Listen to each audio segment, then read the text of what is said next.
Bonjour, nous étudiants de la L2FPA dont les noms suivent Kayango Elise, Nzandongwendo Lise, Massil Elekongel, Ngoma Lunota Yvette.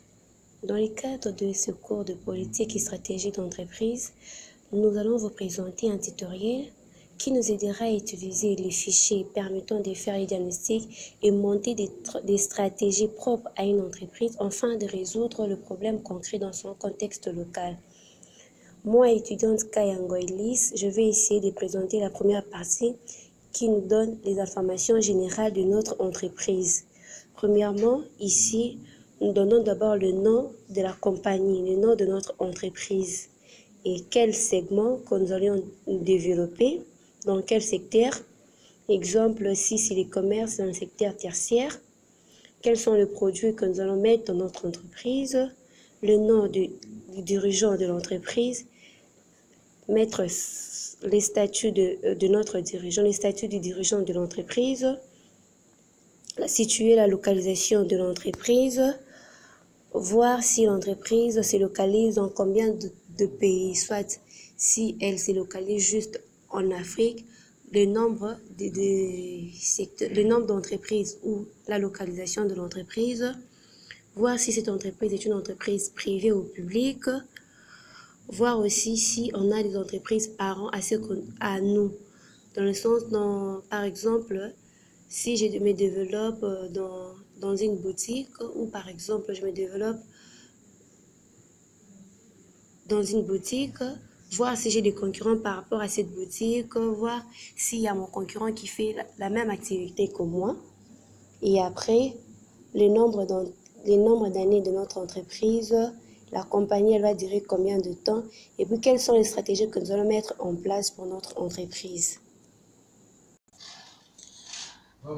Après avoir introduit toutes les informations nécessaires à l'entreprise, nous passons à un classeur dédié au secteur ou à l'industrie.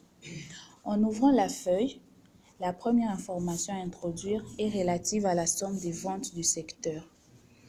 Deuxièmement, celle relative au taux de croissance du secteur. Vers le haut gauche, il sera question de situer notre industrie selon sa phase de vie, entre autres démarrage, croissance. Au milieu, il sera question de spécifier s'il y a une intégration verticale dans l'industrie conformément aux suggestions proposées. Vers le haut droit, il est question de spécifier le niveau sur l'intégration technologique dans le secteur selon les propositions données. Et vers le bas gauche, il est question d'identifier la fonction par laquelle l'industrie réalise les économies d'échelle, à savoir par les achats, par la production, la distribution, la publicité. Au milieu, il est question de situer le niveau de profitabilité du secteur selon les classes proposées. Vers le bas droit, il est question d'identifier le niveau de la concentration des activités au niveau du secteur. Après avoir introduit toutes ces informations citées haut, l'espace qui suit est réservé à introduire les facteurs qui donnent succès au secteur. Après vient la matrice d'attractivité.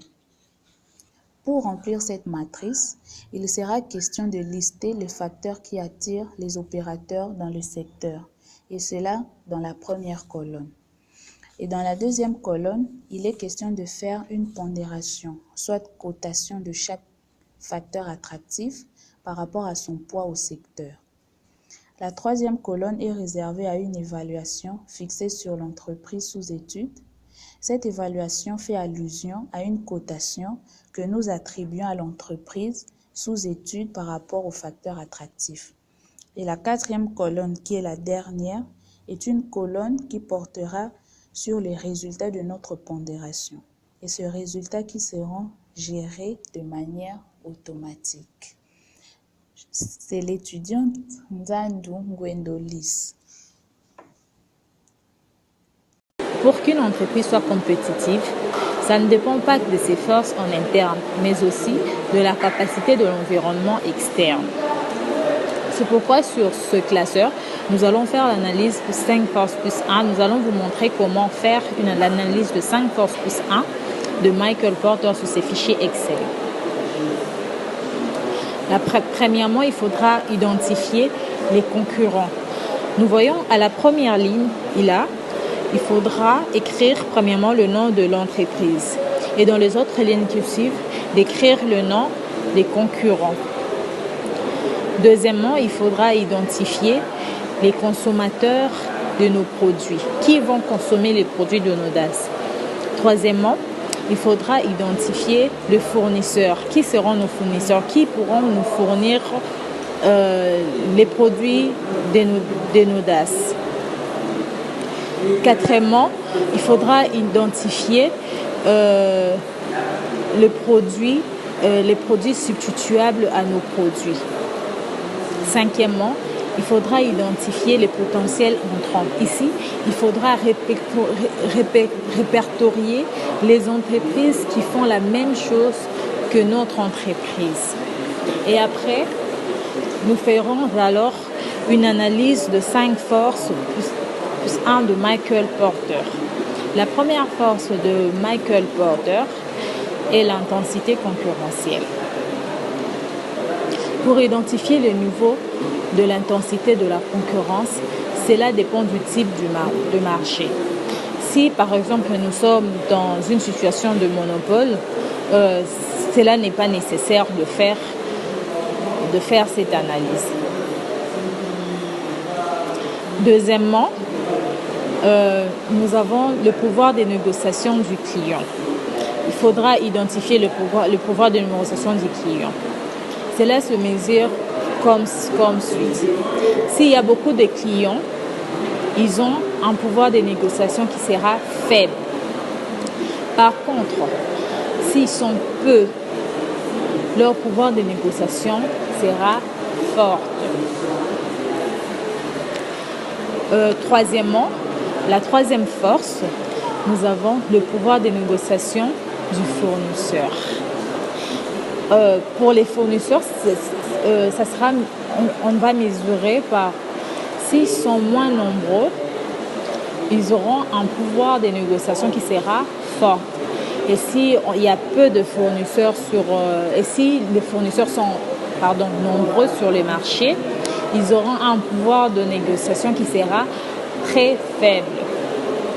Et la quatrième force de Michael Porter, c'est le produit de substitution. Il s'agira d'identifier les menaces des produits substituables. Et la cinquième force de Michael Porter, des barrières à l'entrée. Identifier les niveaux de barrières à l'entrée.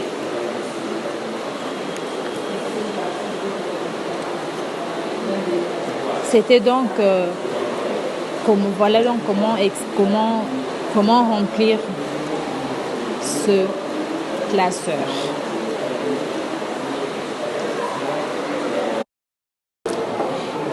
Bonjour, je m'appelle Larissa Tchenda, étudiante en L de FBA. Je vais parler de la matrice SOFT. Dans cette matrice, il s'agit de lister les forces de l'entreprise à l'interne. Par exemple, de forces à l'interne, nous avons le prix bas appliqué par un produit abordable. Deuxièmement, la meilleure qualité des services clientèle. Deuxièmement, nous avons de faiblesses à l'interne. Pour les faiblesses à l'interne, nous avons un manque de la main-d'œuvre qualifiée. Troisièmement, pour les opportunités. Pour les opportunités de l'entreprise, il s'agit de la force à l'extérieur de l'entreprise. C'est aussi une force à l'extérieur. Par exemple, le taux élevé de la population potentielle à nos produits. Quatrièmement, nous avons le menace. Dans le menace, il s'agit de la ville morte, le taux élevé d'inflation, une forte régulation du secteur